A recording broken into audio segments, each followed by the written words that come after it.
கண்ணியத்துக்குரியவர்களே, இந்த 10 நாட்களில்தான் உலகத்தில் அதிசிறந்த இபாதத்துகள் நடக்கின்றது. ஒரு முஃமின் இந்த 10 நாளை எப்படியெல்லாம் பிரயோஜனப்படுத்த முடியுமோ அப்படியெல்லாம் பிரயோஜனப்படுத்துவார். இந்த 10 நாட்களில் செய்ய வேண்டிய அமல்கள் அல்லாஹ்விடத்தில் மிக உயர்ந்ததாக கருதப்படுகிறது. இதில் முதலாவது அமல் தான் தக்பீர் சொல்லுவது.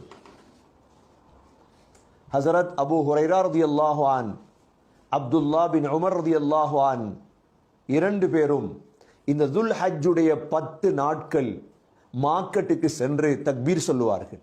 ஐயாமின் மஅலூமாத், குறிப்பிட்ட நாட்களில் அல்லாஹ்வை திக்ர் செய்யுங்கள் என்று அல்லாஹ் சொன்னது இந்த 10 நாட்கள் தான்.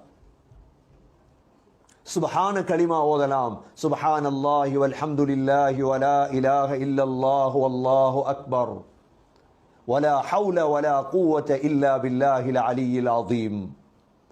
அல்லாஹு அக்பர் அல்லாஹு அக்பர் அல்லாஹு அக்பர் லா இலாஹ இல்லல்லாஹு வல்லாஹு அக்பர் அல்லாஹு அக்பர் வலில்லாஹில் ஹம்த். அல்லாஹு அக்பர் கபீரா வல்ஹம்துலில்லாஹி கஸீரா வசுப்ஹானல்லாஹி புக்ரத்தன் வஅஸீலா. தக்பீர் சொல்லலாம். அல்லாஹ் தக்பீர் சொல்லும்படி சொல்லியிருக்கின்றார். இரண்டாவது அமல் தான் இந்த 9 நாளும் சுன்னத்தான நோன்பு பிடிப்பது. முடியுமானவர்கள். ஆனால் அரஃபாவுடைய தினத்துடைய நோன்பு மிக முக்கியமான நோன்பு. ஹஜ்ஜிக்கு செல்லாதவர்கள் தங்களது வீடுகளில் ஊர்கள் இருக்கக்கூடியவர்கள் அரஃபாவுடைய நோன்பை பிடிப்பது, சகோதரர்களே, நம்முடைய பாவங்கள் எல்லாம் மன்னிக்கப்பட்டுவிடும். மூன்றாவது அமல் தான் உதுஹியாவுடைய அமல். குர்பான் என்று எங்களுடைய பாசையில் சொல்ல பல இருக்கின்றோம். உதுஹியா, உதுஹியாவுடைய அமலை பொறுத்தவரையில் மிக முக்கியமான அமல் சதகாவுடைய அமல். ஏழை எளியவர்களுக்கு, கஷ்டமானவர்களுக்கு அள்ளி வாரி வழங்கக்கூடிய ஒரு அமல் தான் உதுஹியாவுடைய அமல். எப்படி நோன்பு பெருநாளிலே சதகத்துல் ஃபித்ர் இருக்கிறதோ, இந்த ஹஜ்ஜி பெருநாளிலே உதுஹியா இருக்கின்றது. வசதியுள்ள அனைவர்களும் உதுஹியா கொடுக்க வேண்டும். ஸல்லல்லாஹு அலைஹி வஸல்லம் ஹஜ்ஜுடைய காலத்திலே 100 ஒட்டகம் அறுத்து கொடுத்ததாக ஹதீஸ்களில் இருக்கின்றது. மதீனாவில் இருக்கும் பொழுது 2 ஆடுகள் அறுத்து கொடுத்ததாக ஹதீஸ்களில் இருக்கின்றது. வசதியுள்ள ஒவ்வொருவரும் ஒரு மாடு அல்லது ஒரு ஆடு, வீட்டில் உள்ள ஒவ்வொருவரும், முக்கியமாக வெளிநாடுகள் வசிக்கக்கூடியவர்கள் நாட்டிலே கொடுக்கலாம். ஏழைகளுக்கு பகிர்ந்து அளிப்பது, பசி உள்ளவர்களுக்கு கொடுப்பது உதுஹியாவுடைய அமல் மிக முக்கியமான அமல்.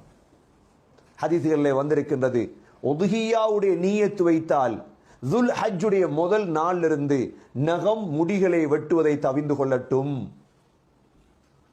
ஆகவே மூன்றாவது அமல் தான் உதுஹியாவுடைய அமல்.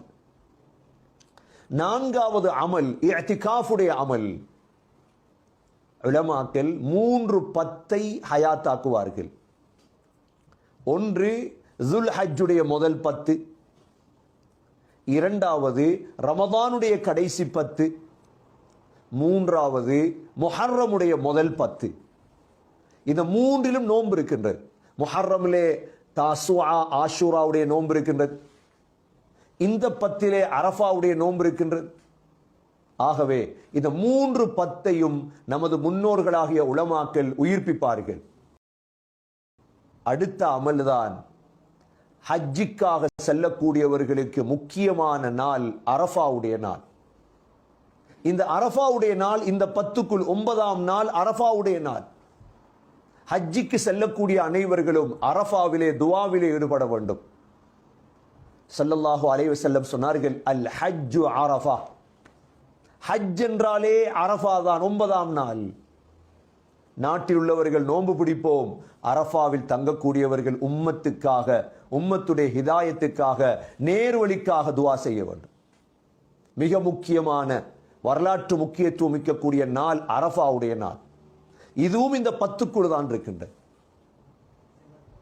ஸல்லல்லாஹு அலைஹி வஸல்லமுடைய வழிகாட்டல்கள் நபி ஸல்லல்லாஹு அலைஹி வஸல்லம் இந்த காலங்களில் இந்த 10 நாட்களுக்குள் அமல் செய்வதை சிறந்ததாக சொன்னார்கள்.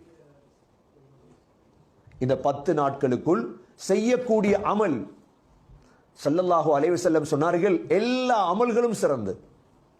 ஆகவே கண்ணியமிக்க சகோதரர்களே, சகோதரிகளே, அல்லாஹ் இந்த சந்தர்ப்பத்தை தந்திருக்கின்றான்.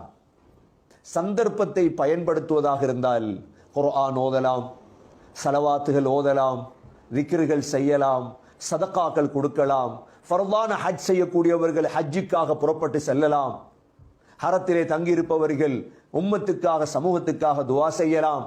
சுன்னத்தான ஹஜ்ஜுகளை விட ஃபர்தான ஹஜ்ஜுகள் மிக ஏற்றமானது.